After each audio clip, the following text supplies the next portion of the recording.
অনেক ছেলেরাই এরকম মেয়ের সাথে ডিল করে যে সবসময় নেগেটিভ থাকে আর না হয় সবকিছু নিয়েই কমপ্লেন করতে থাকে। এরকম মেয়ের ওপর অনেক ছেলেই বিরক্ত হয়। আসলে সব মেয়েরাই সবকিছু নিয়েই কমপ্লেন করতে থাকবে, ইভেন তাদের কমপ্লেনের মাত্রা এত উপরে চলে যায় সে আপনার কাছে বিয়ে বসে একটা সময় দেখবেন আপনার ফ্যামিলি নিয়েই কমপ্লেন করা শুরু করে দিয়েছে। এখন আপনি যদি বিরক্ত হয়ে যান আর তার এরকম বিহেভিয়ার সহ্য করতে না পারেন তাহলে আপনি এখানে দুর্বলতার পরিচয় দিচ্ছেন, আর এটি অনেক বড় একটি মিস্টেক। আপনাকে এটি বুঝতে হবে, মেয়েরা হচ্ছে আবহাওয়ার মতো, এদের ইমোশন একবার শান্ত থাকে তো পরের বার বজ্রপাত শুরু হয়ে যায়। যে সময় তার মধ্যে বজ্রপাত শুরু হবে তখন শুধু তাকে সহ্যই করে যাবেন না, আপনি নর্মালি হয়তো বা অন্যদের মতো প্রথমে এটি জিজ্ঞেস করবেন কি হয়েছে আর এরকম বজ্রপাতের মতো শুরু করে দিয়েছো কেন, বরং এরকম না বলে আপনি তাকে আপনার পুরুষালী শক্তি এবং ভালোবাসা দিয়ে তাকে অভিভূত করুন। এই কথাটির মানে হলো যখন সে বজ্রপাতের মতো শুরু করে দিবে তখন আপনাকে তার সাথে না বরং তার সেই বজ্রপাতের সাথে যুদ্ধ করতে হবে। তাকে নানান কথা বলে জোকস ক্র্যাক করে তাকে হাসানোর চেষ্টা করুন, বা তাকে কাতুকুতু দিয়ে অথবা কোনো ফানি টাইপের গান গেয়ে যেভাবেই পারেন তাকে হাসানোর চেষ্টা করুন।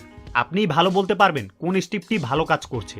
সব মেয়েরাই ভালো ফিলিংস এবং খারাপ ফিলিংসের সাইকেলের মধ্য দিয়ে যায়। যখন তারা খারাপ ফিলিংসের মধ্য দিয়ে যায় তখন তারা শামুকের মতো ভালোবাসার দরজা বন্ধ করে ফেলে। পুরুষ হিসেবে আপনার কাজই হচ্ছে তখন তার সেই ভালোবাসার দরজা ওপেন করা, আপনি যতই বিরক্ত হন না কেন।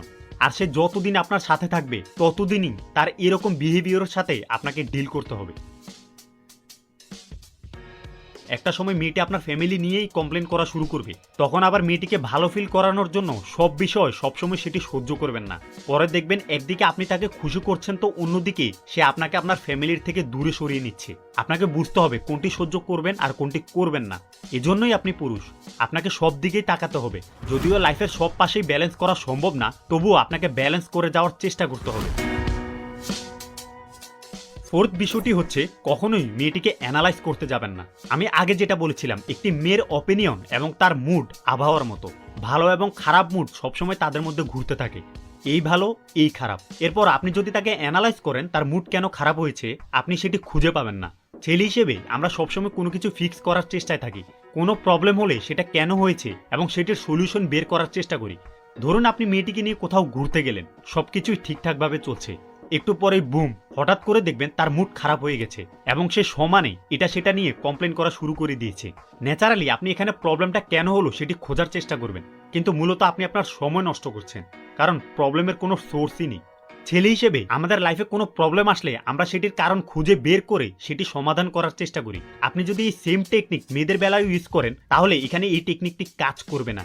অনেক সময় তারা নিজেরাও জানে না তাদের মুড কেন খারাপ হয়ে আছে।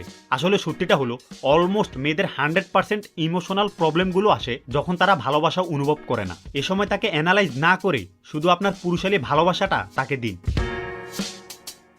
ফিফথ বিষয়টি হলো কখনোই কোনো মেয়েকে কোনো বিষয়ে ডিসিশন নেওয়ার জন্য ডাইরেক্টলি বা ইনডাইরেক্টলি ফোর্স করবেন না। আমরা অনেক ছেলেরাই বারবার এই ভুলটি করি, আমরা ভাবি মেয়েদের উচিত আমাদের মতো করে চিন্তা করা। যখন আপনি কোনো মেয়েকে কোনো বিষয়ে ডিসিশন নেওয়ার জন্য বলেন আপনি বেসিক্যালি তাকে পুরুষদের মতো আচরণ করতে বলছেন। এখন আপনি যদি মাস্কুলিন আচরণ করা মেয়েদের পছন্দ করেন সেটি অন্য হিসেব, কারণ আপনার মধ্যে সাবমিসিভ আচরণ আছে, সেজন্যই আপনি মাস্কুলিন আচরণ করা মেয়েদেরকে পছন্দ করেন। ছেলেরা কোনো বিষয় নির্ণয় করা এবং ক্লিয়ার কাট করার ক্ষমতা নিয়েই ডিজাইন হওয়া, এটি একটি মাস্কুলিন এনার্জি আর এটি আমাদের জন্য একটি গিফট। মনে করুন মেয়েটি ডাইরেক্টলি অথবা ইনডাইরেক্টলি আপনাকে জিজ্ঞেস করলো একটু ফান করার জন্য কি করা যায়। আপনি যদি তার বন্ধু হন তাহলে আপনি বলবেন আচ্ছা তুমি যেটা বলবা সেটাই করব। কিন্তু আপনি যদি ওই রকম ছেলে হন যে তার বন্ধু না, এর চাইতেও বেশি কিছু হতে চায়, তাহলে এখানে আপনি আপনার সেই পুরুষালী গিফটটা ব্যবহার করে ডিসিশনটা নিয়ে বিষয়টা ক্লিয়ার কাট করবেন। সব ছেলেরই কোনো একটি বিষয়ের পটেনশিয়াল আউটকাম অ্যানালাইজ করে ডিসিশন নেওয়ার ক্ষমতা রয়েছে, যেটি আমাদের জন্য একটি গিফট। বিষয়টিকে সহজভাবে বোঝার জন্য ইমেজিন করুন মেয়েটি আপনাকে দুটি ড্রেস দেখিয়ে জিজ্ঞেস করলো সে কি কালো ড্রেসটি পরবে নাকি লাল ড্রেসটি পরবে। এখন আপনি ছেলে হিসেবে ভাবতে পারেন একটা পরে নিলেই তো হয়, কিন্তু তার এই প্রশ্নের পেছনে সে মূলত চাচ্ছে আপনি যাতে তাকে আপনার মাস্কুলিন গিফটটা দিয়ে তার জন্য সেই ডিসিশনটি নেন, যে কোনো একটি পরে নাও। এই কথা বলার পরিবর্তে আপনি তাকে ডিসিশন নিয়ে ওই ড্রেসটি পরতে বলুন যেটিতে তাকে সব থেকে ভালো লাগবে। যখন কোনো মেয়ে আপনাকে বলবে কোনো বিষয়ে ডিসিশন নিতে বা কোনো বিষয়ে ডিসিশন নিয়ে তাকে হেল্প করতে, তাহলে পুরুষ হিসেবে এটিই আপনার কাজ, কারণ এটি একটি পুরুষালী আচরণ। একজন পুরুষ হিসেবে মেয়েটিকে অনেক রকম গিফট দেওয়ার মধ্যে এটিও একটি গিফট। আর আপনি যদি মেয়েটিকে এই পুরুষালী গিফটটা না দেন তাহলে আপনাদের সম্পর্কটা নর্মাল ফ্রেন্ড বা পরিচিত ছেলেপেলেদের মতো হয়ে যাবে। এটি একটি মেয়ে এবং একটি ছেলের মধ্যে যে সম্পর্ক থাকে সেটি আর থাকবে না। আপনাকে আসলে সবসময় তার জন্য ডিসিশন মেক করা লাগবে না, কিন্তু আপনাকে আপনার পুরুষালী গিফট মানে যে কোনো বিষয় নির্ণয় করা বা ক্লিয়ার কাট করা এগুলো তাকে দেওয়া লাগবে। সিক্স বিষয়টি হলো তার ইন্টেন্সিটি মেনটেন করা। মনে করুন আপনার গার্লফ্রেন্ড বা বউ আপনার উপর রেগে গিয়েছে, সে আপনার সাথে উচ্চস্বরে কথা বলছে এবং সে আপনার দিকে এমনভাবে তাকিয়ে আছে তার চোখ দেখলে মনে হয় সে আপনাকে মেরেই ফেলবে। এরকম সিচুয়েশন একজন সাধারণ ছেলে মেয়েটিকে নর্মাল করার চেষ্টা করবে এবং কেন রেগে গিয়েছে সেটি নিয়ে কথা বলার চেষ্টা করবে। এর বাইরেও একজন সাধারণ ছেলে তাকে পাগল বলে আখ্যায়িত করবে এবং তাকে চুপ করার জন্য বলবে। এই দুটি স্টেপে ভুল।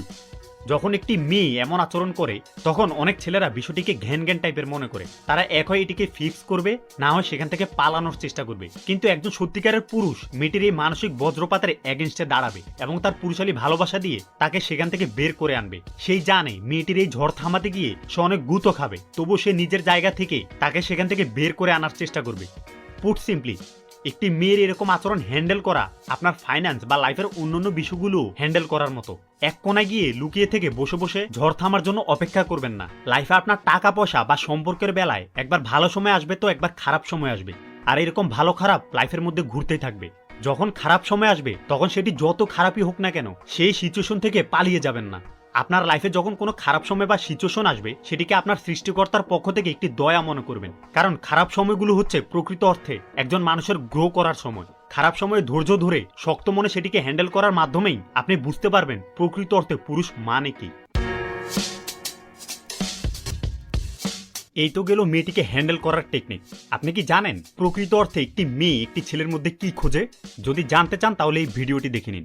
আর আপনি যদি কোনো মেয়েকে চুম্বকের মতো আপনার প্রতি আকৃষ্ট করতে চান তাহলে এই ভিডিওটি দেখে নিন। ওকে, ইউ গাইজ আর অসাম।